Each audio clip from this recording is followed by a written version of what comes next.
What up, everybody? I'm your host, JP. This is my co-host, Josh. Hey, everyone. And welcome back to another episode of the Filmbros podcast.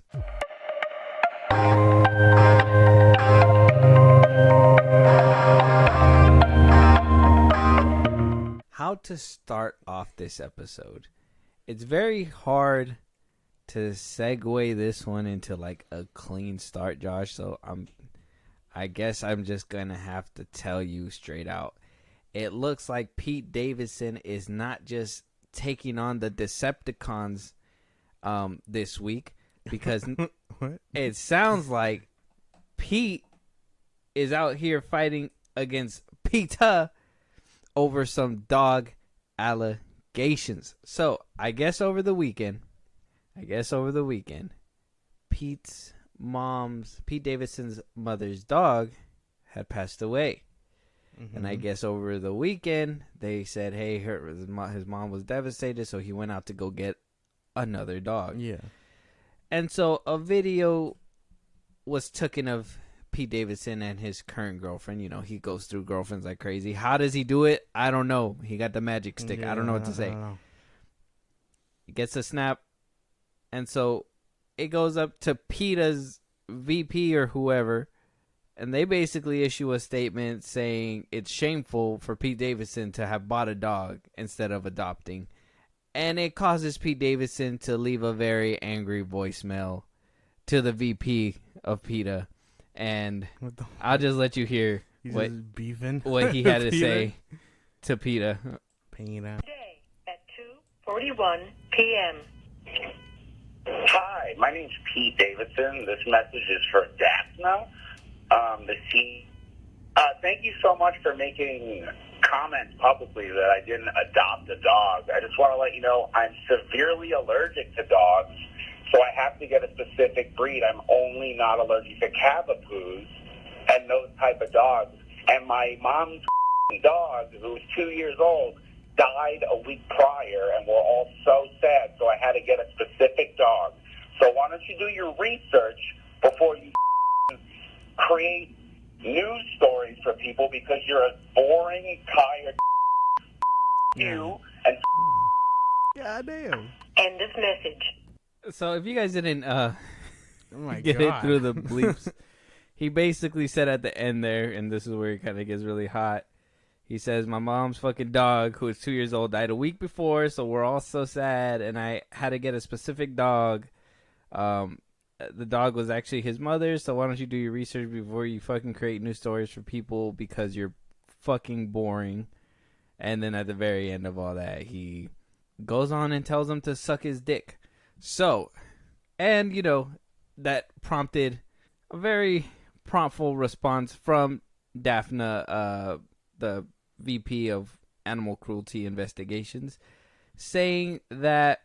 basically saying that it's still no excuse.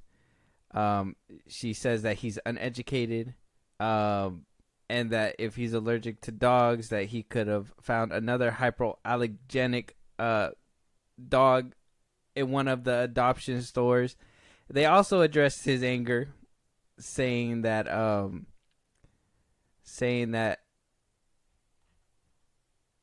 it was uncalled for, that their hearts go out to Davidson and his family for the loss of their dog.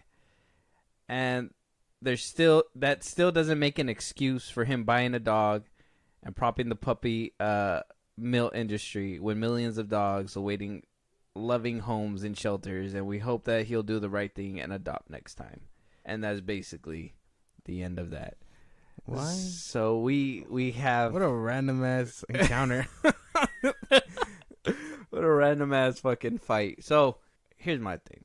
This is not the first time that PETA just kind of pokes their nose. I know that they came at God of War recently, Ragnarok, for them killing a dog in the game. I know that they come at different people's necks for just random shit, fake dogs being killed, whatever, and blah blah blah. And I get it; they're passionate. You know, at the end of everything, they could have just been like, you know what, Pete, you suck my dick and just fucking adopt the dog. You know what I mean? Like, they could have just done that shit. It just seemed like some weird beef. And, you know, as weird as Pete Davidson is, this is something that honestly, I couldn't even see him passing up. You know what I mean? If most people would have just brushed off PETA and just been like, okay, who cares? I'm not worried about what the fuck they have to say or whatever, blah, blah. But here's Pete Davidson calling the VP of investigations to go ahead and give him a piece of his mind. I don't know, man. What do you think, bro? That doesn't even. It's such a random ass thing to. I would have not have guessed this being a whole fucking thing. I mean, yeah, I think PETA sticking their nose in everyone's business is kind of weird. I understand. Yeah, I understand they can be passionate, but it's still very weird to be like, hey, you should adopt next time. And then Pete Davidson. I think I understand Pete Davidson's anger a little bit because as much as like he's famous and is in the public eye, you know what I mean. Mm-hmm. It isn't anyone's place to be like, hey, you should get a dog from here when he's just trying to get one for his mom. You know what I mean? I mean, that shit's crazy. He told him to suck his yeah. That's funny. But my thing is like, and correct me if I'm wrong, but is he still not technically adopting a dog? He's just paying a certain store for the dog. So in a way, and technically speaking, he's still adopting a dog. Just is that different? It's probably different. Adopting and buying a dog, because I mean, when you go and adopt a dog from a shelter, you still pay. You still pay for fees and chipping and all this whatever. I have a dog from the shelter, and I still had to pay. Did he some buy kind it of money. from? Did they say he bought it from like a store, or did he buy it from someone? Like He bought it from a store. They caught him in a store, and they took a picture of him, and that picture is actually right here. If you want to see the goofed look on his face when he got caught, look.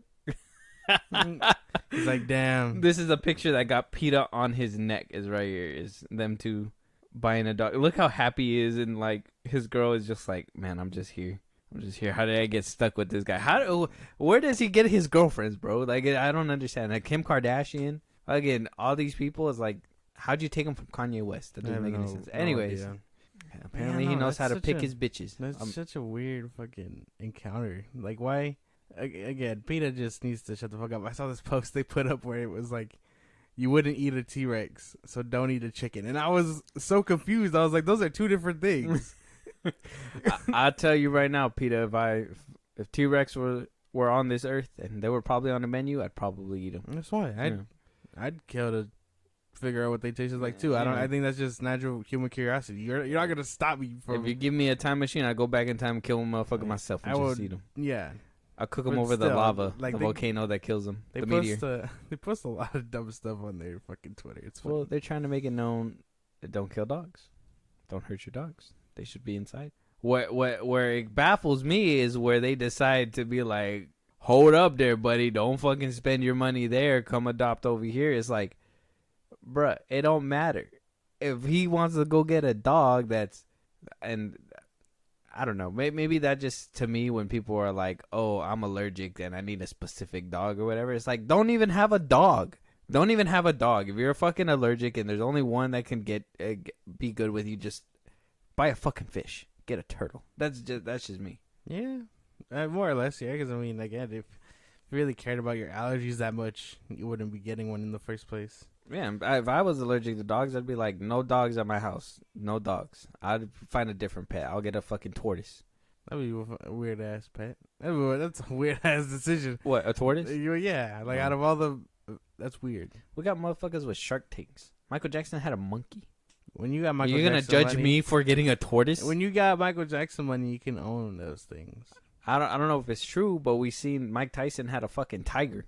He owned a tiger. I believe he probably owned a real tiger. No fucking. I didn't see PETA come at their neck for that, owning a tiger. They go back to rewatch The Hangover, and they're just like, you guys shouldn't be feeding roofies to these animals. Their teeth grind every single time they see the tiger in the car. They're like, damn, how'd they get that motherfucker in there? They ball up their fists. They're just like, one of these days. One of these days. Oh man, but moving on though, AP Davidson, good job on your dog. Hopefully they don't do a puppy drive-by or some shit on your house. They're just going to have the dog shit on his lawn. Just, I don't know. Moving on, though. We have a Disney producer, Sean Bailey, basically addressing whether or not we're going to be seeing another Pirates of the Caribbean movie with Johnny Depp. And his response basically says it all. He says it all. And he basically said that nothing has been officially greenlit. He says that we think we have a really good, exciting story that honors the films that have come before, but also has something new to say. And then when asked if Johnny Depp was on board and will be returning as Captain Jack Sparrow in this new endeavor, he goes on and just says non-committable at this point. So he can't say nothing. And that's just the nice way of saying fuck no. Now, the last time we heard about Johnny Depp being a part of this, he was in his defamation trial where he said that he felt betrayed by Disney because they just dropped him like a hot ticket when, he put a lot of his own, writing and everything into this role that he says. Even went as far as to say if they rolled up with $3 million and like a bunch of alpacas that he would still say no. But I don't know. What do you think? Do you think this is a definite no more Johnny Depp in the Pirates franchise, or is this like they just need 301 million and maybe like a couple more alpacas? And he'll say yes. Nah, I don't. Well, I don't know. I feel like every time we talk about this, like it changes my mind because he did say he doesn't want to come back, but he's acting a lot of smaller stuff right now. He's probably not ready to be part of something big like that. You know what I mean? Especially after they were the first ones to drop him. And then, WB dropped them, those bastards. Yeah. Like, it's a real sensitive thing. So, I mean, it would be nice to have him back. And maybe if money talks, he'll accept. But till then, I'm sure that he's saying no. So are you, like, on his side? Yeah. Are you on his side, but do you want to see him come back? Well, yeah. Of course I'd want to see him come back. He was what kept me interested past the third one. I think the third film kind of wrapped it all up. And then... yeah, fourth and fifth one were kind of You didn't fuck with those? Not really. Not as much. Is it because William Turner wasn't there no more? Well, yeah. I would, we technically saw him in the fifth part at the very end. Technically. Yeah. Yeah, it's a sad day. Because I would much rather prefer him come back. And, I know that we were hearing that a Margot Robbie led one was supposed to happen. Yeah. That one has been officially scrapped. If there is a God, thank you. Now it's just a reboot or whatever. Yeah, if they, you know what, and maybe that's why we haven't got anything greenlit right now, because maybe they're still trying to see, hey Johnny, come back over here. You want to make some more movies, and Johnny's just like, no sir, I'm Johnny Depp, and I'm not wanting to do this right now. Was that your impression? Yeah, that was Johnny Depp. Was that good? Did I do good? Oh, you had me in the first half, and then it started dwindling. I'm like, oh, okay. Oh, I thought I was on point. That's not Johnny Depp at all. No, but well, if you close your eyes, it might be. No, oh. But yeah, no, I don't know. Because at the same time, think about it. Like, where else could they go after the fifth one? What was the fifth one? I can't remember it too well either. But like for the whole, because they're the going one with through Salazar. I think so. Blackbeard? No, that's the fourth one. With the Fountain of Youth or whatever. The fifth one, then the fifth one, the fourth one's the one with the Fountain of Youth. So then the fifth one had to be the one. Dead Man Tell No Tales? Isn't that the one with his dad? Will Turner's dad? Something like that? Dead I Man, can't remember Dead the Man fifth Tells one. No Tales, that's the second one. Really? Yeah, Dead Man Tell No Tales. I really don't want to have to look this up. Yeah, but no, we're good. I forget the fourth one or fifth one. But, I mean, throughout the movies, they were showing that they were basically, like, becoming, like, finite. So they're coming what? Like, they were, like pirates were coming to an end. You know what I mean? Uh-huh. Like, so I don't know where they'd go after that. How do they blend in with a dying world? What if, like, one of, like, what are they called? The troop people, what if they're, like, execute order 66 and kills all the pirates or whatever, and then, like, Jack Sparrow's, like, the last pirate. They've been killing pirates since the first one. But he's the last pirate now. Damn. I feel It'll like be an interesting if concept, I tried to pitch this, they would have done the same thing and just would have been looking at me like, get out. You don't think we've tried that? No. Johnny ain't having it. But well, hopefully he does come back. I mean, it would be nice to see him. Yeah, it'd be nice to see him back. And you know what?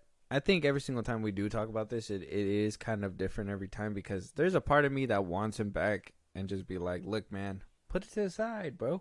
Get your money, They pay you 400 mil for a movie or whatever. Get your bag, fucking sell out. Who cares? And then just go home. And you know, that's a part of me. And then the other part of me is like, nah, bro, hold your ground. Fuck these dudes. Fuck Disney. Basically, Even though you know they are the money makers, and you know, I don't know. I'm torn about it. I don't know if I do want to see him back. And then to be honest, I don't know if I do see him back. Well, like I have this mixed reaction. You know what I mean? yeah. And After everything that's happened, after everything that's happened, like, can I see him back and just like ignore everything? You know what I mean? And if you can't, will that ruin the movie and or the experience? You know? maybe. Yeah, I see what you're saying. It's a lot more of like, I think it would also be a disappointing thing. You know what I mean? Because obviously he shouldn't come back. They treated him very poorly. You know what I mean? Okay. But if he does come back, you'd be like, yeah. But at the same time, you'd also be like, fuck, he couldn't stick by what he was saying. Yeah, I think that's that torn apart feeling. Is like you want him back, but if he does, and you kind of look at him like he fucking folded. So Yeah, it's what like, the fuck, bro. he folded like an omelet. Mhm. Like, what the fuck? Like, what do we do? You know what I mean? Yeah, Like, I think if he were to come back, it would be better at Disney. I think if I see him in a WB project, that would be like, what the fuck. yeah. I mean, either which way, honestly, to be honest, they all fucked them up. That's the thing, is it too much to be like, or is it, is it bad if we just give him a pass? Because literally when all this happened, it literally was, let's keep it a buck, it literally was at the height of the Me Too movement. And everybody kicked his ass. Fucking Disney kicked his ass. Warner Brothers kicked his ass. Fucking every other little brand that he had, except for the cologne company. Dior, they stuck by his side, which is very good. Yeah. But mostly everything else, they basically kicked his ass. So would it be a bad thing? If it was just one company and he goes back to that one company, if it was just Disney and he went back there, it'd be like kind of weird. But like if it's all the companies and he just goes back to get his bag and walk out, can we not respect it for him just being like, fuck all you motherfuckers, I'm just here for my money? Can we respect that, or is that... Well, maybe. It depends, because it depends on the role and what he's doing, because we know if he comes back as Jack, it's going to be a different thing. If it's a fresh role, maybe. Maybe that's why he's not coming back to them, though, and that's why he's doing all the fucking, the smaller indie movies right now. Because he's just like, I can get paid a good chunk for my roles and then not have to worry about the fucking hassle because it's not a big movie done by a big production studio or whatever. Yeah. I was assuming he was doing them just to basically get his foot back in the door. I thought, I don't know if like, if that was kind of like a project where somebody's just like taking a chance on him because of everything that was happening or whatever. I don't know. Because I don't even know what the timeline looks on that movie. It doesn't look VFX heavy, so it could have just been recorded and filmed after the trial and all that stuff. Yeah, I don't know. I just, the situation is just a weird one. Like I said, I feel like we're still torn. I don't know about y'all out there, whether or not you guys are torn or not, but, that's something that I would want to know from you guys is like, hey, would you guys respect this man for coming back and making a buck off, Pirates of the Caribbean? Mm-hmm. Or you guys are going to look at him funny like, man, you folded. Folded like a lawn chair. A little weird. Depends on what side of the spectrum you're on, I guess. Yeah, I mean, we're going to have to pick a side. We're going to have to pick. Eventually. But I'm good with staying on the fence until we actually hear news that he's actually involved. You know what I mean? But I have to wait and see. One thing that we did get confirmation of today is that apparently we're getting a new title for Captain America 4. It's no longer New World Order, but it is called Captain America 4 Brave New World. What does that tell you? Why? New World Order sounded kind of sick. Like, am I tripping? That sounded badass. Like if it involved Hydra or something. New World Order sounded badass. Brave New World sounded very Disney. That just sounds so Disney to me. I was just like, might as well at this point. Yeah, I guess that's what it is. That one sounds very like kid friendly and stuff. Brave New World. What the fuck? I guess it would make sense because if the synopsis is like them exploring that fucking like before the Thunderbolts or whatever, exploring this world post Endgame and whatnot correctly, it could make sense. But New World Order sounded fucking sick. Yeah, I don't know why they changed the whole name. That's just my thing. Let me see real quick. Let me zoom into this this chair. I wonder if it actually does say. It does say Brave New World. That's crazy. Wow. Harrison Ford too. He looks like he's having fun. This doesn't look like work to me. Come on. Bringing it back. Yeah, I don't know. Brave New World just sounds very, very Disney. I don't know, man. Look, Marvel movies for me have not really been 100% my cup of tea. But I mean, changing the whole title to Brave. I was hearing at one point that a working title was also World War Hulks. And so that's why I'm kind of like, I'm confused on what the changes are. I mean, we're getting Betty Ross to come back. What's the correlation? Yeah, we're getting Betty Ross to come back. She hasn't been on screen since The Incredible Hulk. We're getting the dude that was also in The Incredible Hulk, the science guy, the one that got the drip in his head. Mm-hmm. We're getting The leading She-Hulk to be in this movie.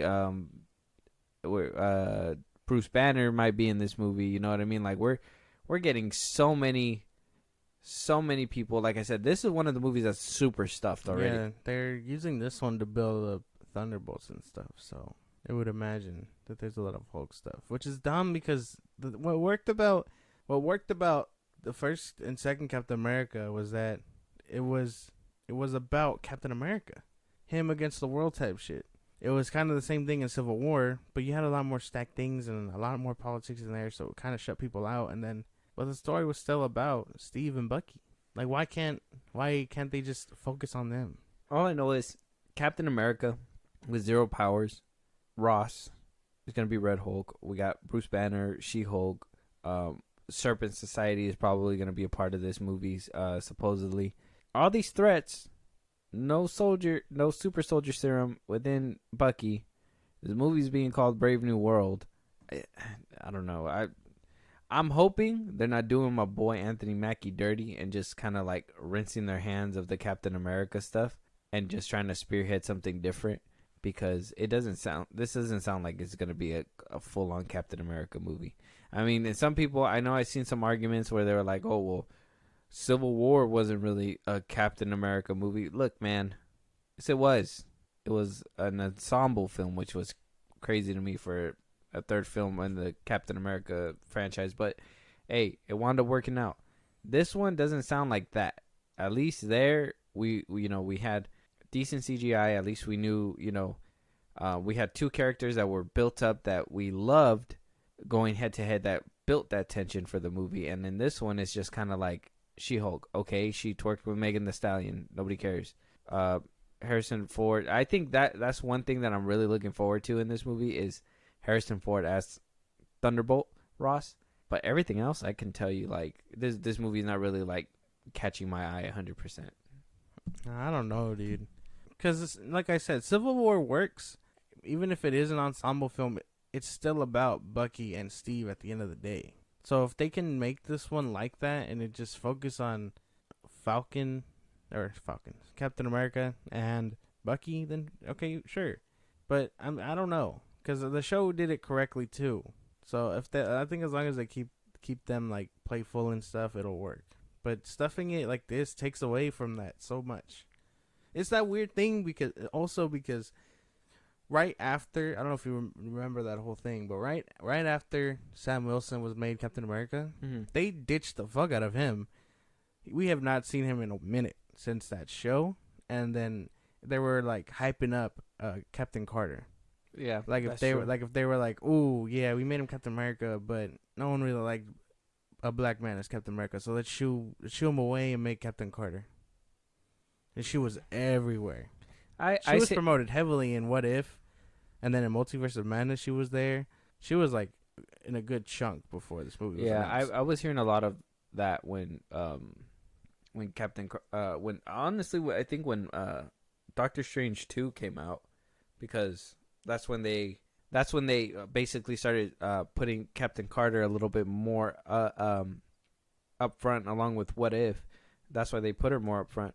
But that's another thing too, is that I thought that they were gonna have somebody jumping around from movie to movie. Remember, I told you like Spider-Man could have been that person to make their jump around, like Iron Man was and stuff like that, to basically connect the movies. But I thought it would have probably been Sam Wilson, Captain America, because he's in the perfect position. He's working for the government.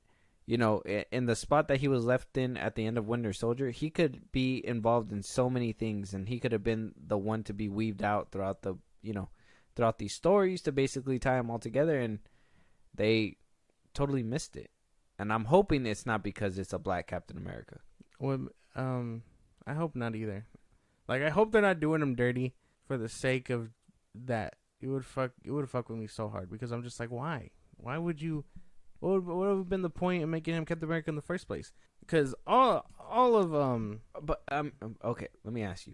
But can we be real and let's be honest? Can we? Let me ask you. One, did they make the right decision by giving him the shield? I think so.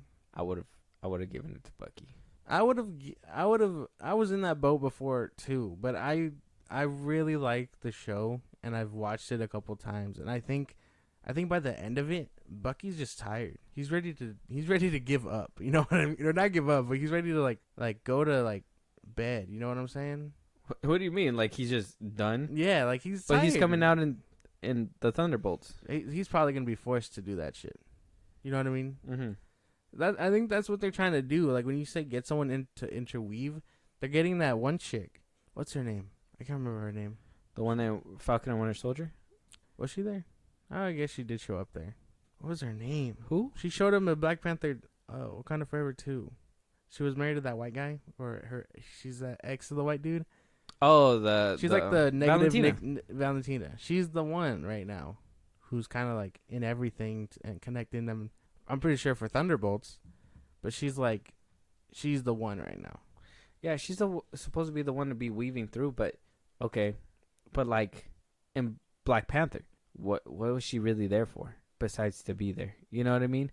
She didn't really she wasn't really, you know what I mean? That nobody really was like, "Oh, yeah, like Valentina's there." You know what I mean? Like they knew that she was supposed to be there, but she didn't really have a role to play. She was there, and it was all about just trying to prove that. I can't even remember. Yeah, because she didn't have a plot. No, she didn't have a lot. Don't strain yourself. She didn't have a lot, but it was like she was trying to do something to get their fucking vibranium, but I forget what it was. That's why she played what's his name, her ex. Yeah, to get information, but that could have been completely removed from the movie, and she could have easily got it in a different way if she's a top secret spy. Like, regardless, I just think they should have made Wilson that person. Spider-Man Wilson could have been that person. But they just completely just went the other direction. Now, and the reason why I had asked you, like, okay, if they, who they gave it to, so that was going to lead to my follow-up question. So you think that they made the right decision with Wilson then? Yeah. And you think him being put up in this next movie with all these people, all these heavy hitters, that he's gonna, do you have that confidence like you had that confidence when you saw like Chris Evans, like Steve Rogers? You know what I mean? Like, does it bring you that same joy? Because I remember when I saw Chris Evans, and when I seen him in the Captain America suit, and maybe it's just me thinking like, oh, Anthony Mackie's not built enough in order to, to play that role, because I'm assuming, Captain America is like this, big dude kind of thing. Yeah, that's just kind of my thing when it comes to that one. So you're saying he doesn't look like a superhero? No, he doesn't. He doesn't. That's crazy. I don't think so. I think he made a perfect sidekick as the Falcon, but I think if they would have made him look more like a superhero, yeah. Like if Yahil Mateen II was Falcon and he was passed the mantle to be Captain America, I would 100% be like, yeah, that would be a Captain America right there. That's funny. But no, I feel confident. I after his fucking arc and stuff in the show, I can see it. I can see him standing up against them, because it's not about the serum. You know what I mean? I know that's your big thing about him looking like a superhero and stuff, but it's not about the serum. It's never about having the serum or not. That's the whole point of his character and Steve's. The driver don't pick the car. The car picked the driver. That's what it sounds like. No. I think if you're going to be a superhero, you should look like a superhero. And he doesn't need the serum. He could be bulked up and juiced if he, you know, worked out and all that stuff. He doesn't need the serum to look like a Hulk. He could, you know, look like Alan Rickman. Look at that man. Yeah, but we don't know if he hasn't been working out either. Who? The dude playing Captain America. Anthony Mackie? Yeah. I don't know. We just seen a picture. He doesn't look like he's any buffer. You see him right here. That look ripped to you? No, he looks like a normal man. He looks like an everyday Joe, okay? I don't know. What's his name is going to be the new Falcon? Yeah, that dude that was in the Falcon and Winter Soldier. Yeah, the Mexican guy. Yeah. We'll see how he does. Yeah, we'll see how everybody does in this movie. Like I said, it's going to be overstuffed. It's going to be an interesting movie, in my opinion. It's going to be an interesting thing to see how Marvel deals with everything that's been happening and, you know, these movies coming out. We're going to see if Marvel's going to pick up the pieces or let us down. But the question is for y'all, too, I mean, do you guys think Sam Wilson, Anthony Mackie's character, should be Captain America, or did you guys think the Winter Soldier should have been? My opinion, I kind of felt the Winter Soldier should have been that guy, but it is what it is. But moving on, though, to another Marvel movie recently came out, and that's Thor Love and Thunder. Now, Chris Hemsworth went ahead and spoke about his time making that film and having to deal with all the backlash that happened with it, you know, as everybody knows, not being so good. So he talked to GQ magazine and said that, I think we just had too much fun. I think it just became too silly. It's always hard being in the center of it and having any real perspective. I love the process. It's always a ride, but you just don't know how people are going to respond. He goes on and says that his son's friends were his biggest critics, saying that it's a bunch of 8-year-olds critiquing my film. We thought this one had too much humor. The action was cool, but the VFX weren't as good. I cringe and laugh equally at it. He says that he loves the experience of playing Thor. He loved the fact that he was able to do something fairly different throughout the process. Thor 1 and 2 were their own thing. Thor 3 and 4 were a different feel. Even Avengers, Thor 1, Infinity War were all different due to different directors wanting something different. Even goes as far as to say why he understood why they made Ant-Man this big space epic for its third film, but he says that he has not gotten around to it. Before we move on to the next little portion, do you have anything to respond to that? Where was I can't even like I can't man, I don't even know how to word it, because I feel very like angry about this, because there should have been this energy before you decided to do all that shit. Like I know he just reads the paper, and I know he just reads his lines, but there should have been backlash if he wanted to change it up and do more or something. Like I know hindsight tells him that now, but in the moment you should have been like, I don't know if this is the move, Taika. Like you know what I mean? See, and that's my thing, is that I don't know if it's 100% just Taika's and his fault. Like, I think it's Marvel's fault, because even Taika Waititi came out saying that he had a 4-hour movie sitting locked away. And what if he picked out the better parts and Marvel made him reshoot it to fit, you know, the humor and all that stuff that they're trying to do? You know, he said that, you know, at one point Gore the God Butcher was actually, you know, menacing at one point, but there was a lot of stuff that had to be cut. I'm not defending Taika, because I honestly don't. I'm not saying he's a bad director. It's just I really hate what he did with Thor: Love and Thunder, and I really hate how he approaches some movies and stuff like that, when he's just like, oh, I'll just do whatever the fuck I want, and you know, I really don't care. I think there was an interview where he was like sitting there and he was like, oh yeah, I'm the worst actor ever. He was like, I had to play a Nazi one time, or Hitler or whatever, and I didn't even study. I just read the lines and did whatever I wanted to do, because I don't give a fuck. And I was just like, oh shit. I was like, okay, Taika, like that kind of energy doesn't really like sit well with me. So I'm just like, dude, I like that's just something that me personally. So I'm not defending him. I don't think that he takes his job seriously all the time, and I think that reflects in his work sometimes. I can say that there was, I can't completely just say that it was his fault, because we saw what happened with Multiverse of Madness. We saw what happened with Falcon and Winter Soldier. We saw what happened with what other ones? Black Panther. You know what I mean? Like we see the pattern that happened with these movies, and it Quantumanium. You know what I mean? Like we can't just blame 100% on them. I don't think. I don't know, man. If you think that we can, you tell me why you think so. I think we can. Yeah. Yeah, you just want I to but I don't. Yeah, but no, dude. It's because even him and I guess it's all the actors coming out now and saying this sort of thing. Because even now, Elizabeth Olsen is like, I don't think I want to come back as Scarlet Witch until they do something right with her. You know what I mean? And I'm like, that's fair. Like you should have had that energy going into this fucking thing. I think at the time they were writing so hot off of, the success of Infinity War, of Endgame, and all that stuff. I think they were like, oh yeah, people want to see this, and people want to, see us, and blah, blah, blah, blah, which we do. But we want to see them in good stories. And even Chris Hemsworth even said too, because like I said, he did say that he understood why Ant-Man is now this big, huge space epic franchise. He also says that's the trick. You have to separate all those stories. The moment it's like your world is in danger, the entire universe is like, yeah, so it was like that the past 24 films. It has become a bit more personal. It has to become a bit more personal and grounded. And that makes sense. You're right. And he says the exact same thing. It needs to be more grounded. These stories actually need to have a story.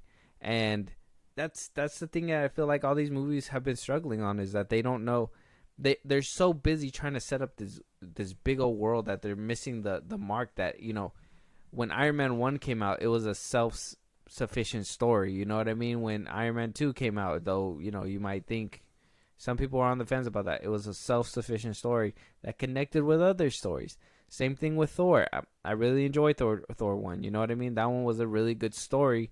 That the first Avengers, really good story. And then added all the superheroes, so they have a track record that they could do it. It's just, I think that they just were like, oh yeah, people are just going to buy, and we just got to pump out all these shit because, people are going to want to watch it and keep up and whatever. And I think that they thought we were just going to consume. And when people were consuming to the point where now they're throwing it up, and Disney's just like, well, you guys don't want to eat this? And it's like, bro, we've had enough. Give us something passable. We're tired of McDonald's. We actually want a home-cooked meal once again. You know what I mean? These conveyor belt-ass movies, man, I swear. It's a waste of talent, and it's a waste of directors, in my opinion. I know you still get a hint of these directors in these movies, but they are so fucking silenced for this bigger scheme that I am not invested in anymore, because Kang might be out. I know that's like me like rationalizing it, but I'm not interested anymore. The last movie we saw was Ant-Man. We didn't even bother going to Guardians. Whether that's a James Gunn thing or an MCU thing, that is either way. You know what I mean?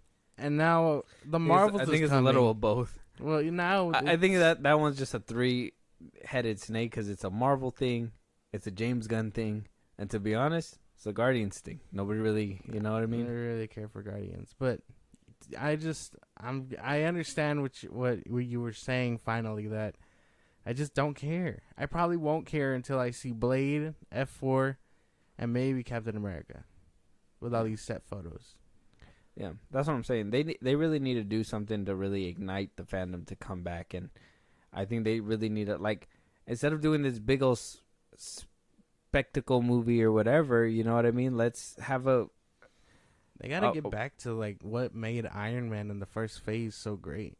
But that's the thing, is that this world expanded so much that, and that's another thing too. This world expanded so much to the point where it's impossible to not have at least another Avenger within your movie. You know what I mean? Or at least another character within your movie, because like how everybody said when Eternals came out, how the fuck is this giant fucking person coming out and nobody responds to it?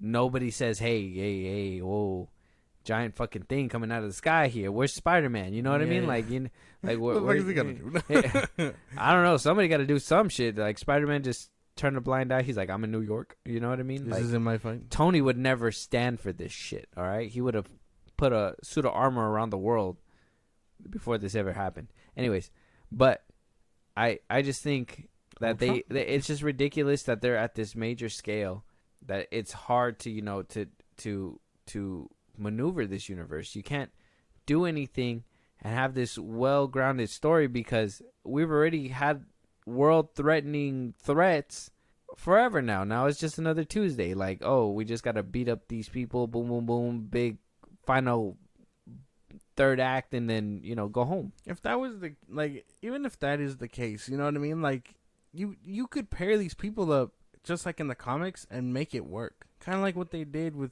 Bucky and Winter Soldier. You know what I mean? Or Bucky and Winter Soldier, Captain America and the Winter Soldier, and then like if you have to pair them up to expand this universe, just to give them a spot and be like, this is where they're at, then do that, but make it make sense. Don't stuff them into a movie that they don't belong to. People have been campaigning for a Spider-Man and Daredevil movie or show for the longest, and we're probably gonna get that in Daredevil Reborn, but that's a whiles away, and we still don't know when the fuck that's happening. It's a whiles away, boss. But yeah, man, it's gonna be, I don't know. Marvel's just not. It's not the bee's knees right now. But back to what I'm saying though, the actors should have called this way before they got their hands dirty, and now they're like they probably don't even want to come back because their characters have been tainted. It's not, and that's another thing too, is that Feige doing that whole thing where he's like, we're not gonna make people sign these big ass contracts anymore. We're only gonna allow them back if they want to come back. And to me, I'm like, no, they should sign contracts, because if 1 minute their movie flops or whatever they feel, you know what I mean, then they're not gonna want to come back. And who knows if later on the movie gets better or whatever, and blah blah blah blah. Yeah, whatever. People tend to regret it once, you know, once the ship starts taking off. But I don't know, man. I just think they need to really, they should have really thought of things over. In my opinion, they should have just ended with Endgame and basically did a Flashpoint type thing and just restarted anew again. And that, at this point, everything is just so huge. Like, how do you follow up Thanos? You can do Kang the Conqueror, but I mean, unless he was hidden in plain sight, you know, throughout this whole time, why is he barely popping up now? You know what I mean? Like, this is not just some random person who's just gonna come out of the blue. You know what I mean? And then after him, what's next? Galactus? Like, when are we gonna be like, hey, you know what? Superheroes gots to go because they're just attracting all this bad juju. You know what I mean? Like, they should have just restarted anew, 100%. That's the thing with Marvel Comics, though. They don't just start anew. In the comics, they don't really have that sort of thing. You know what I mean? They kind of just, new runs happen, but they build upon what the old person did. It isn't like DC where it's like, oh, we gotta kind of revamp everybody. Let's have the Flash fuck things up again. Damn it, Barry. And then, you know, they go on from there. Because even then, the last event didn't really set things off either. We had the Golden Age, Bronze Age, Silver Age, and then they were like, how do we get new audiences? How do we bring in new readers, comics-wise? And they were like, well, let's do New 52. So what did Barry do? He created Flashpoint, and then New 52 was born. It cut out people that we knew, brought in new people. People didn't like half of that shit. I fall on either side. I kind of enjoyed both. And then that's when they were like, this isn't working. Let's have Rebirth happen. And then it was a big event with like the Watchmen and stuff. Marvel doesn't do that in the comics either. So in the movies, it makes sense for them to just build upon, but movies, it's obviously becoming a mission. You can't do the same thing that you do in the comics like you do in a movie. You know what I mean? There's always these gears turning, and eventually it just gets too convoluted to the point where, you know, people aren't interested anymore. But, I mean, as long as they're getting the hint at this point, you know what I mean? I know you said, like, they should have caught this before, but like I said, they were writing good off of Endgame and Infinity War and all those other movies that they did really good in. So, regardless, it's good that they're seeing it now that they know that, you know, the couple products that they put out have been shit. I mean, I don't know why Elizabeth Olsen would be like, oh, I don't know whether I'm not coming back. Everybody literally calls her mother. So, I mean, she might as well just come back. Well, it's also a thing for her, too. She wants something more interesting now or better than what she was getting with Multiverse of Madness and WandaVision. I think I saw in an interview, because she was on the red carpet not too long ago for her show, one where she plays that serial killer or whatever. Yeah. Where she was just like, yeah, I don't know if I want to come back because I want something more interesting for Wanda. And I'm like, that is completely fair. That is fair. As much as I like WandaVision and stuff, I can understand that she'd want better material. I was going to say, I feel like her shit was kind of complex. I think if anybody had the most complex storytelling so far, it has been hers. She literally was a bad guy turned good, back to bad guy. Yes. But and all because of love. Well, yeah, but at the same time, like, what they did with the Scarlet Witch, I can agree was abysmal. They made it seem like she was being, like, possessed, when that's not the case at all. You know what I mean? Am I making sense? In Multiverse of Madness? Yeah. You're making sense. It's just, doesn't the Darkhold brainwash you? Isn't that what they basically said in the movie? Well, yeah, but, like, it isn't so much of... I can understand brainwashing, but that's not what was happening here. It was more like, oh, it was Wanda doing all this crazy shit, breaking into the wizard place and stuff. And then when it was time to let the witch out, it was a whole different entity or whatever. You know what I mean? Like, it was two different things. No, I don't get you. I don't think so. Because they said, like, oh, it was corrupting her, whatever, blah, blah, blah, blah. It was just her not being able to make her own choices. Supposedly, I guess is a good way to give her a cop out, but she basically was the bad guy of the movie. You know what I mean? I don't know. Is that a cop out? Maybe. I feel like it's kind of a cop out. Maybe. But in Chris Hemsworth's case, he did it to himself. I'll tell you this right now: Elizabeth Olsen is nothing compared to him. Like, he literally went from being this serious, like, Thor character to getting goofier with every single, iteration, and to the point where he got to the goofiest, and now all of a sudden he's like, oh, why are these 8-year-olds making fun of my movie? My guy, you didn't see where it was going with Ragnarok? You didn't see what the fuck they did to you when they made you fucking fat? That's what I'm saying, dude. He shines better in Thor movies, and Avengers movies, because at least when he's part of an ensemble, he gets an interesting story. Like, making him the one when other people write him. Well, yeah, that's why. I know I give him shit, but Joss Whedon did him correctly, and then the Russo brothers did him justice. I think he was done fine too in Ragnarok.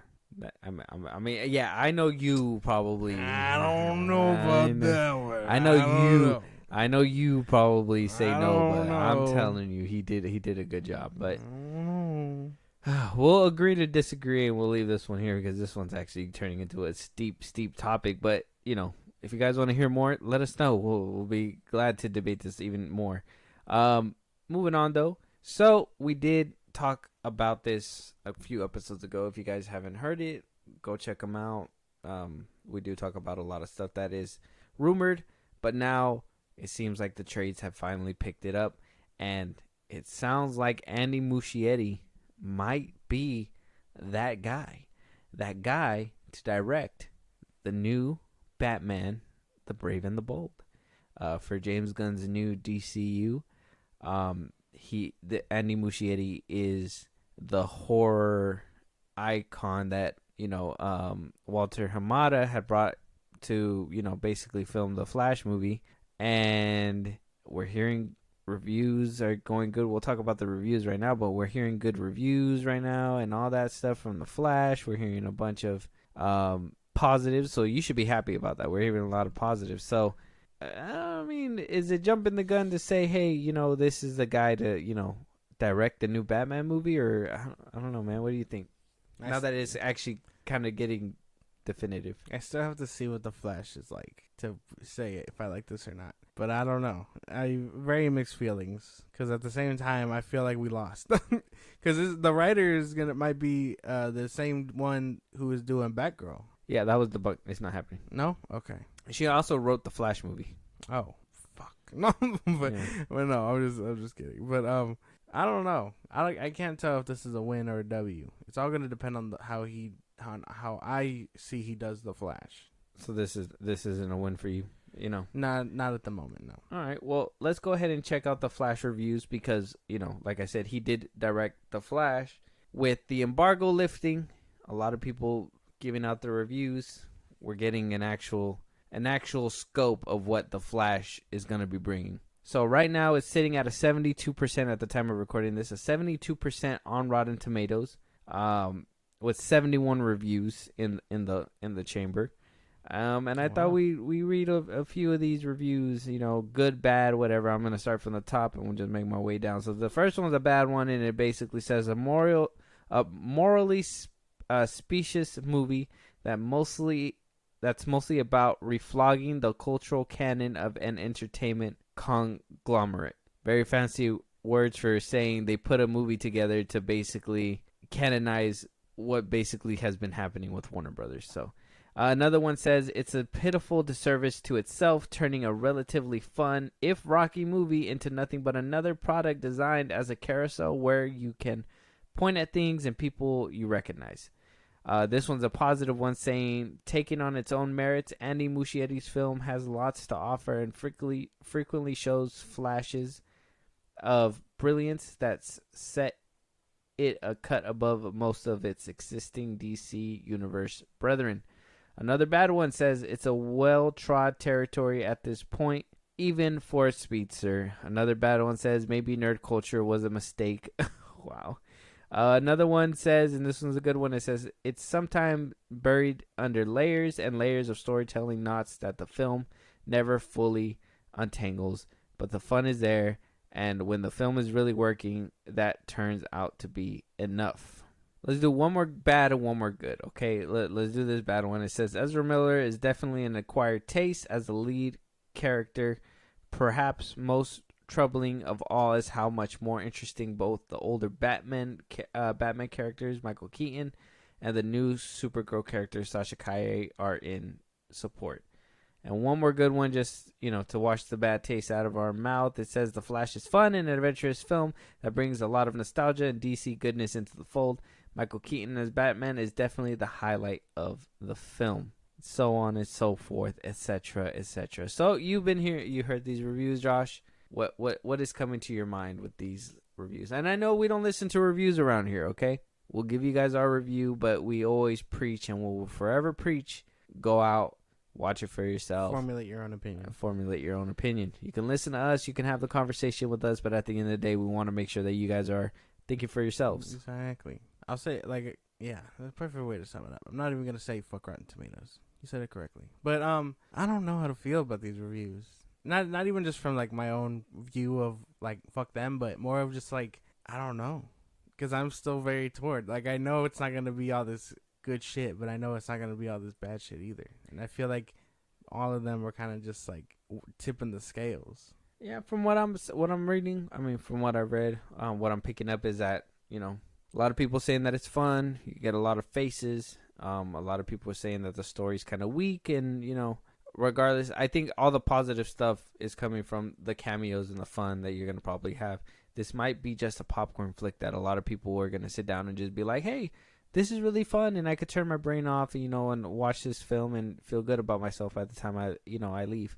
You know what I mean? If this is, it could be those movies, or it could be a movie that, is actually emotional and hard-hitting and actually good with story, but it sounds like from this it's the latter. So well, I think I want the story to be good. If all the other stuff we were hearing before, that Ezra Miller delivers a really good what is it, portrayal and all that, that's something I want for sure, because we know Ezra can act. We've seen him in a bunch of things. We know he can act. If you guys haven't seen him in Perks of Being a Wallflower and a lot of the stuff that he came up doing, a lot of what's it called, a lot of indie movies, he shines there. So yeah, so we know he got acting chops, but I think I don't know if it's a bias thing where people are just oh, Ezra is this and that, but who knows for sure. All these reviews just kind of give me 50-50 mixed signals still, and I know the only opinion that's gonna matter is my own when I go see it.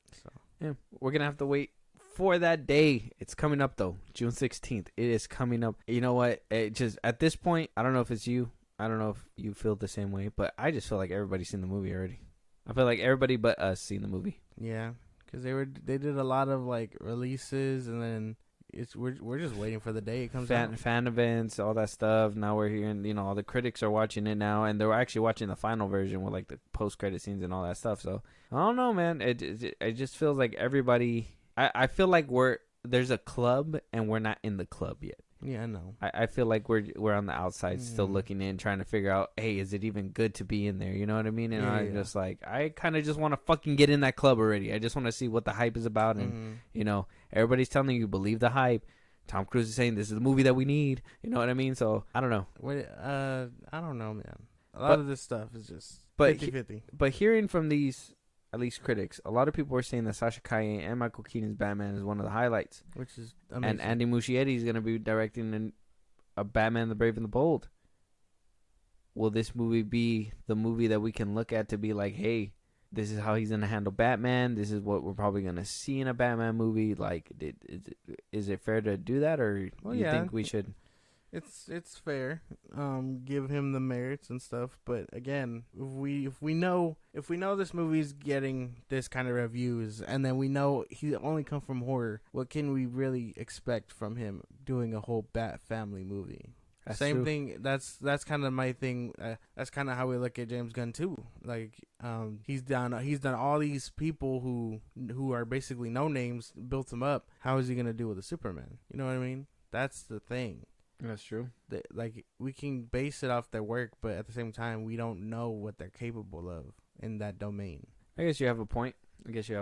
I mean, if this movie turns out to be the movie, then I will give him that benefit of the doubt that he could probably do the Batman movie, because I mean, he is coming from horror to do the Flash movie. I think a lot of Walter really set that precedent. Like, hey, a lot of my horror buddies are gonna come through and make these movies. You know what I mean? Mm-hmm. So he came from horror. He's doing his first DC film. So however he takes this and does it, this will probably just be that. That little imaginary, it's going to be basically our, how do you say it? Like our reference on what's to come. You know what I mean? So we'll have to wait and see with that one. But hey, The Flash at a 72% on Rotten Tomatoes. I mean, you guys excited for that one? I mean, I know Josh is. Moving on though, we did hear too a couple days ago that, oh my God, my girl Becky G, she's going to be in Blue Beetle. And she's not even gonna be seen. That's the sad part. She's not even gonna be seen. That she's gonna be playing the Scarif, Kajida. She will be playing the voice, and we got a little snippet right here, little bit of trailer. I know we have gotten that picture from Empire yesterday that comes from this little snippet, but a lot of people have been talking about the robot that appears in this clip. But I'll play it for you. I don't know if you've seen it. Have you seen it? The red one? That red robot? Yeah. I've seen it. But did you see the clip, though? No. No? Okay. I saw the picture. I'll show it to you so you could just have more reference. It's your girl, Becky G, and I am so excited to finally be able to share with you guys that I am officially a part of the Blue Beetle Familia. I have the honor of playing the voice of Kajida, who is an alien symbiote who decides who she wants to give superpowers to. And when I say I could not be any more proud of what you guys are going to experience when watching this film, I mean that from the bottom of my heart. So, with that said, I would love for you guys to get to know a little bit more about Kajida. Check this out. Host acquired. Listen to me! You got the wrong guy! I'm a nobody! This is going to be fun. What is going on? The scarab shows you I'm is trying to become one with you. Watch and learn. How'd you do that? It wasn't me. It was just a suit. Do you understand now? So that was a little clip. We're getting the typical Twitter buzz. Blue Beetle looks like a PS3 game. The red robot, the villain, it looks like, fake CGI. We've seen with the Flash trailers that the CGI hasn't really been that great either. So Blue Beetle coming down the pipeline, people seeing this clip, like, don't get me wrong, seeing my girl Becky G in this little clip, it did wonders for me. And hearing that she's gonna be at this, it sucks. Like I said, that we're not gonna be able to see her, but I guess CGI wise, nothing really has. I mean, we seen that scene where he does that sword thing, kicks it up and everything. It doesn't look like anything's changed from the last time that we seen it. So I don't know. What do you think about the CGI so far? I don't know why we're going so backward. It looks whack. That's the best way I can put it. That's the nicest way I can put it. It looks bad. It's like we're just reverting. I don't know what it is. Why? They can't give us good shit. They can't just be like, hey, we'll go minimal this time. Everything has to be green screen. We gotta do background. We gotta do cars and people and this and that. Things that don't need CGI are getting CGI'd. And then you get things like that where they look like cutscenes and shit. The biggest offender that should have told us, hey, we got a problem, was the first Black Panther movie.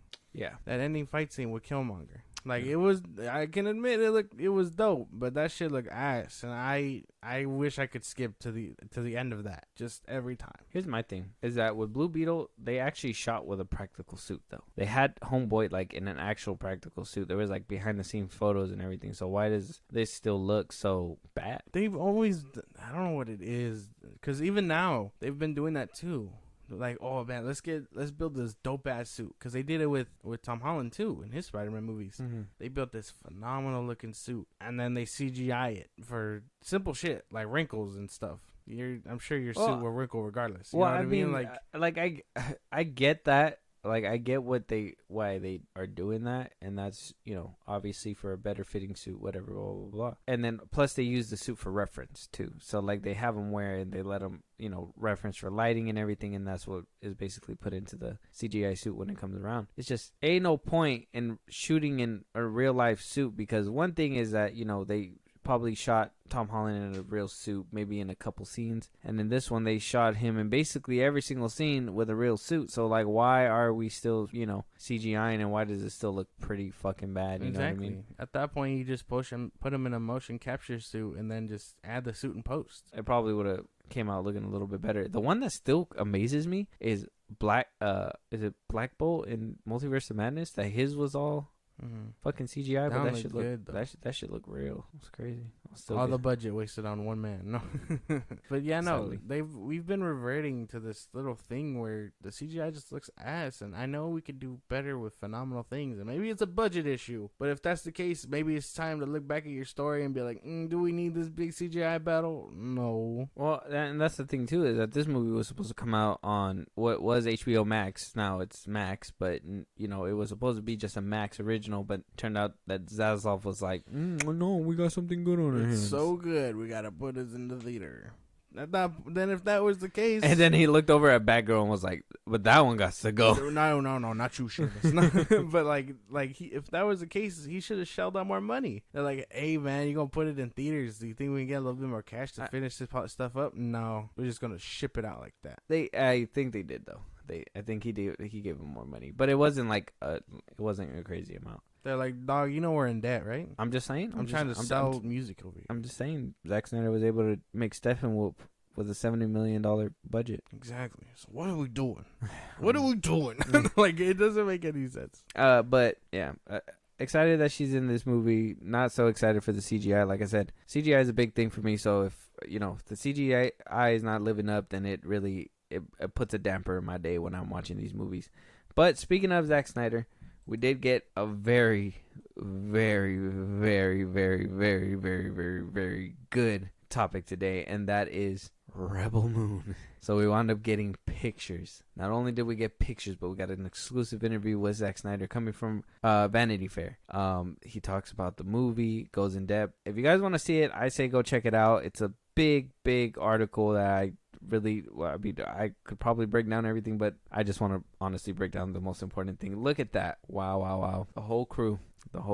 Damn. So that's fucking cool. We're hearing that Zack Snyder, got $166 million budget. Was basically like, hey, we need to make this sci-fi epic. Netflix's boss was like, hey, we need you to make it a 2-hour movie, and he basically had a 176-page script, which Deborah Snyder says in this article that every page is like about a minute of screen time. So damn, 176 pages. It was clocking in over 3 hours. Yeah, and so he basically said, "Hey, I'm not gonna be able to do it in 2 hours." The boss basically said, "Well, what are you gonna need? And he said, well, if I make it in 2 hours, he's gonna sacrifice all the character. And so the boss was like, okay, then we'll do it into 2 parts. So Rebel Moon will be in a 2-parter. We're gonna get 4 versions of these 2 parts, and what I mean by 4 versions, we're gonna get 2 versions of part 1 and 2 versions of part 2. Part 1 is gonna have a PG-13 one, and then a hard R rating for the adult version only. That Zack Snyder says in this article, actually, he says, for those who are looking for an edgier time and for those who are a real fan and expect this out of him, that he's giving the fans this. So he knows what we want, and we want Zack Snyder to the fullest. Now, a PG-13 Zack Snyder is still a Zack Snyder in my book, but we want that R-rated, blood, spine, shit like that. And imagine that in a Star Wars sci-fi setting. Now, he does say this is a space opera, and it does take a lot of details, so that's why it's also being put into 4 parts. There's Zack and Deborah Snyder right there. They look so happy. It's great. And even in this article, they do a nasty jab, and they do say, hey, like, he's finally being able to get his world building skills on, because, after his quote unquote disastrous time at DC, having a world to build and then getting it completely scrapped. Now, Netflix is putting full faith in Zack Snyder and producing this epic. I mean, Josh, there's a lot of information. I know you're a Zack Snyder fan. I know you're probably excited about Rebel Moon. What are your thoughts on all this? That's so good, so exciting. I've been seeing this float around. Not so much the pictures, but the what he said, and that it isn't just gonna be rated R and stuff, but one of them is gonna be like for the quote unquote adults that can understand it. You know what I mean? Kind of like how BVS was. That kind of split the fandom, where if you got it, you didn't, or you got it, and if you didn't, you didn't. You know what I mean? Oh, I can't wait. That's so cool, and I'm so glad Netflix is just being so cool about it. Yeah, they could have totally been like, nah, bro, we gotta. I don't care about that third half. You just cut up with the 2. Because they could have totally done that. They could have been industry shills and been the same way, but they're like, nah, bro, we're gonna let you cook to the fullest. And my boy is cooking. Oh my god, I am so excited for this. Trying to find it, and that was what he called it. That was something I wanted to tell you about, because I'm trying to find the quote here. Oh, right here. So this is the one that I wanted to bring to you. So and you brought it up yourself, this is where, the BVS stuff, where it's going to be harder. So this is what he basically had to say. And I wanted to, kind of wanted to bring it up, because it's kind of one of those things where it's like, that we brought up in another episode. If you guys want to go check it out, I forgot what it is, but it's been out for a couple weeks now. But he basically was saying that, BVS was too mythological and too, you couldn't understand it. You had to, you had to be in the right mind space in order to get it. So this is what he basically had to said. He said, I'm a glutton for punishment. I don't know why I always make ensemble movies. I cannot wait to not do that. But in the meantime, of course, I love it. Constructing worlds in real life is very fun to film. He likes to make people feel more immersed. This movie was me going, of course, it's a space opera, but let's not lens it that way. Let's lens it in a more intimate way so that the sci-fi elements feel more grounded. We're not always saying, look at how big our spaceships are and how weird our planets look. That happens, but it happens as an organic part of the world you're in. You're there, and so the things you see on this journey are not forced upon you or spoon-fed to you. As things should be. Thank you for not spoon feeding me. I can absorb information myself. I can totally be like, fuck this. You know what I mean? He gets it. Visionary, this guy. He gets it. He does get it. So we got, like I said, we got a bunch of character posters. We got Sophia Boutella right here as Cora. Like I said, her whole description is in this article, so if you guys want to go ahead and check that out, it is on there on Vanity Fair. So we also got Charlize Hunnam as Kai. He looks like a badass. If you agree, he looks like a badass. He does indeed. Mikhail Huzman is gonna play Gunnar. There he is, very bearded. No Wonder Woman on his head, very good. Then we got, who's this man? Stas Nar. That's a different name. He was in Supergirl and in Game of Thrones. I don't know. Never That's seen weird. that one. Duna Bay. She will be playing Nemesis. Damn, she looks sick. Yeah, she looks pretty badass. Robot arms? See her robot arms? Mm-hmm.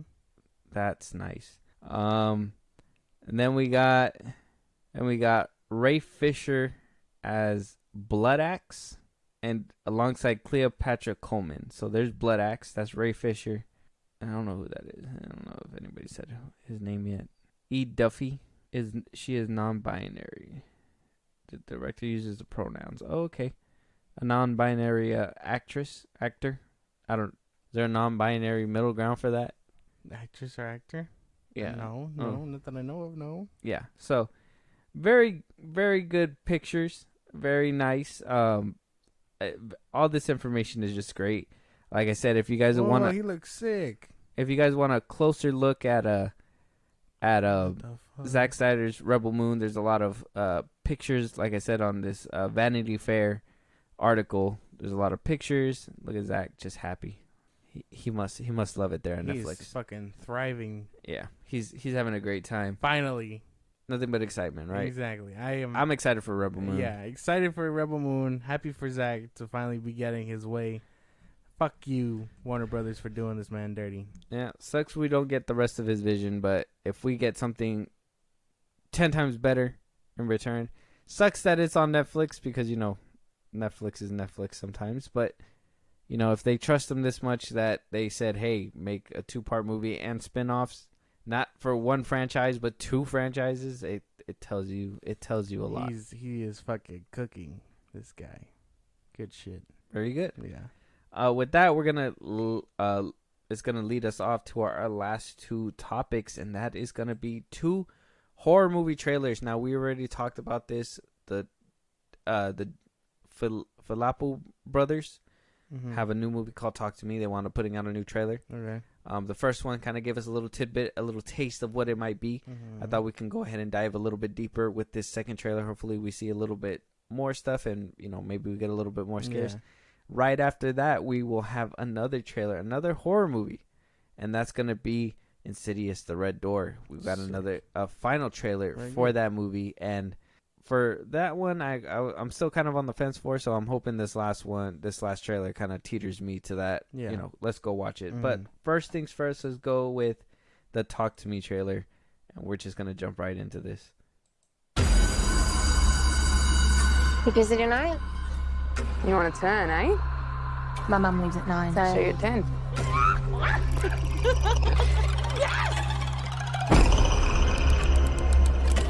Where'd you get it from anyway? Apparently it was the hand of someone who could connect with the dead. I heard it was the hand of a Satanist. The other hand's just out there. White people shit, man, I tell you. All right, let's do this! You know the drill. Say, talk to me.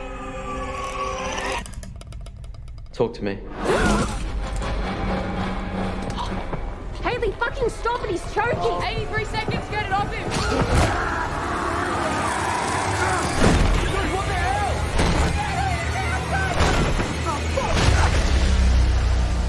What if we opened the door but we didn't shut it? Delete it. Delete it, come on! The spirits. They followed us. We have to do something! You want to do it again?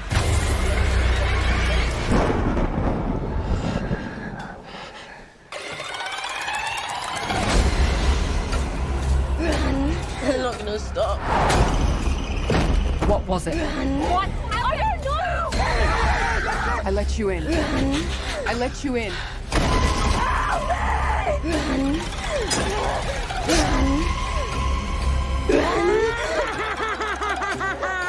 Oh my God.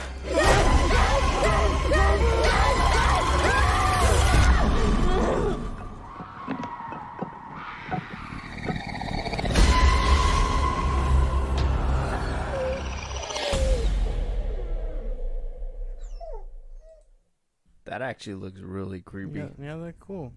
That shit looks creepy. Mm-hmm. Like, mad creepy. Like, honestly, the camera work in some of these scenes that they showed in this trailer looks awesome. I like that, like, when his head snapped back, like, the camera tilted with him. And then, like, when it was dragging him back and forth, like, the camera went, like, with him as well. I kind of like that. That was pretty good. Yeah. Really good. That was very good stuff. Very nice. Yeah, I would have never thought. I'm telling you, I would have never thought. Like, I was just watching their videos the other day, too, and I was just like, how the fuck did these guys make this movie? Like, I don't know. It's a trip. It's a trip. Yeah, for real. Crazy stuff. Moving on, though, we got Insidious, The Red Door. This is the final trailer. Let's jump right in. Yeah. Another horror.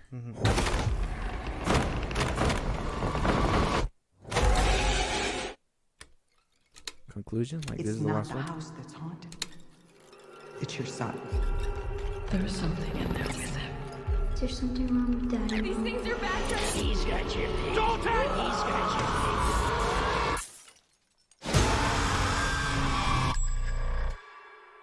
Our family has been through a lot together. You told me that when I was 10. I was in a coma, but I don't remember being sick. We're ready to forget. Ever since then, I see crazy stuff in my dreams.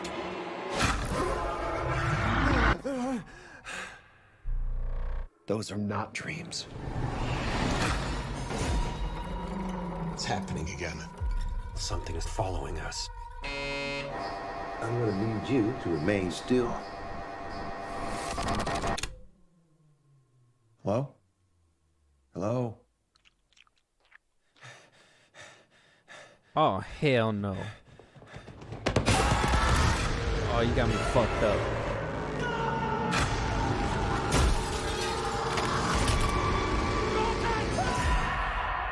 The further you travel, the riskier the journey becomes.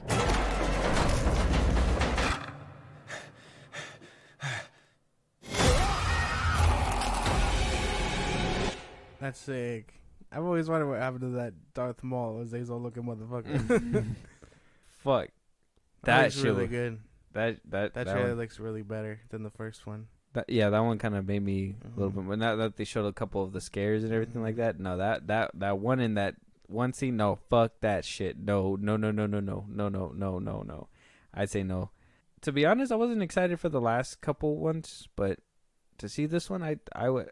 Maybe it's because it's the original family or whatever, but like I'm excited to see. And if they say it's a conclusion, so I'm assuming that this is gonna be like a resolution movie. So I'm hoping that this movie kind of like just stops everything, you know? Maybe Like gives us a satisfying ending. Yeah, I could see that happening. But the last couple ones also ended on a cliffhanger, so we'll see. But those were technically prequels, so I mean, technically, yeah. So I mean, with this one, I mean, if this one's the one that's like the tail end that kind of ends it all, because you know she wound up dying because of this family and all that stuff. Like, if it is the one that ends it all, then fine. Because to be honest, without this family, I kind of lost interest with the other two. Well, yeah, because that Red Devil, that Darth Maul looking motherfucker, also haunted what's her name in the prequel. So he's been around. Yeah. If they kind of were right, laying the groundwork. I think in the not the first one, after the second one, not the fourth, but the fifth one. I think that's the one where they were like, putting the little seeds, like, hey, like he's been around. The bride, that girl that follows him in the first one, that one, that she's been around and shit like that. That's supposed to lead to the first one. So yeah, those were prequels. But I don't know. This last one seems pretty good. I mean, if it is the last one, yeah, the Red Door. I hope this isn't a fast thing where they're just like, it's the last one, but we're gonna leave it on a cliffhanger in case y'all want more. Orm's like one last ride, and he's like, not really. Looks exciting. I mean, let me ask you then. I mean, they're not coming out around the same time. Oh well, one's July 28th, one's July 7th. But if you had to pick one, which one you going to watch? Insidious. Just because I've been a fan of that franchise for a long time, but it's ever since the first one. Like the first one still scares me shitless. So like Insidious for sure. That sounded super easy for you. It's not for me. I'm a horror. The other one looked good. I'm not saying that. No, I know. I'm not saying that. This one just has. We're not saying one looks bad or the other Yeah. one. It's just which one we would, go out of our way for. And the reason why it's hard for me is because of one, I'm a horror fan. I fucking love horror. Both of them got me. Both of them got me creeped out with a couple scenes that they showed in the trailer. And on top of, I think the one I don't know which one to give more points to because Talk to Me had this creepy music to kind of help it, and Insidious didn't really have that creepy music. It was just more all visuals kind of thing. So. Yeah, no, I'm kind of torn. If I have to pick, there's a gun to my fucking head and I gotta pick it right now. If I have to pick, I would say Talk to Me only because the camera work looked crazy and I feel like they're gonna deliver. It being their first project, I feel like their first mainstream project, I guess you could say. Yeah, is I think that they're really gonna put their all into it. And they're gonna put a lot of scares. They're gonna put a lot of effort into this one. So I kind of feel like that one might have the edge. I could be 100% wrong and they could shit the bed and, it could be a bad movie. But I'm hoping that it's good. And then with Insidious, well, to be honest, because the last two didn't really wow me, I guess that's why I'm not really as anticipated. I am happy that they're bringing the original family back. But like I said, it is not to say that one looks worse than the other. It's just which one would I rather go. And I guess Talk to Me has to be the one. That's fair. Yeah. Very good stuff. My mind is very all over the place. That's fair. It was a lot of scary shit. Yeah, no. It was a lot of good stuff. Yeah, that shit was nice. But yeah, if you guys haven't seen the trailers, that's Talk to Me. It's on YouTube, and so is Insidious: The Red Door. I guess it's the final trailer, so go out and watch it before it comes out in theaters. Which is weird that it's the final trailer. It comes out July 7th and it's barely June 6th. It's a whole month away. You would think the final trailer would come out 2 weeks prior or something like that. I don't know. That's just me. But with that being said, that's going to end our episode for today. If there's any topics that we should have been talking about, but we didn't talk about, anything that we should have been saying, but we did it, a movie that you guys want us to review, if you guys want to, support us in a big way, Josh, let them know where they can let us know. Twitter, TikTok, Instagram at Filmbros Podcast. You can hit us up there for any news or movies you want us to cover. If you want to do us on the go, Spotify and Apple Podcasts at Filmbros Podcast, and a couple more places. So go check us out on those sites. Support us in a big way, Buzzsprout. Links are in our bios, Twitter, TikTok, Instagram, again at Filmbros Podcast. Check out those links. If you subscribe, you get shout outs and special perks. So go ahead and do that. When it's all said and done, subscribe to our YouTube at Filmbros Podcast. Yeah, and with that being said, we'll talk to you guys on the next one. Talk to you guys later.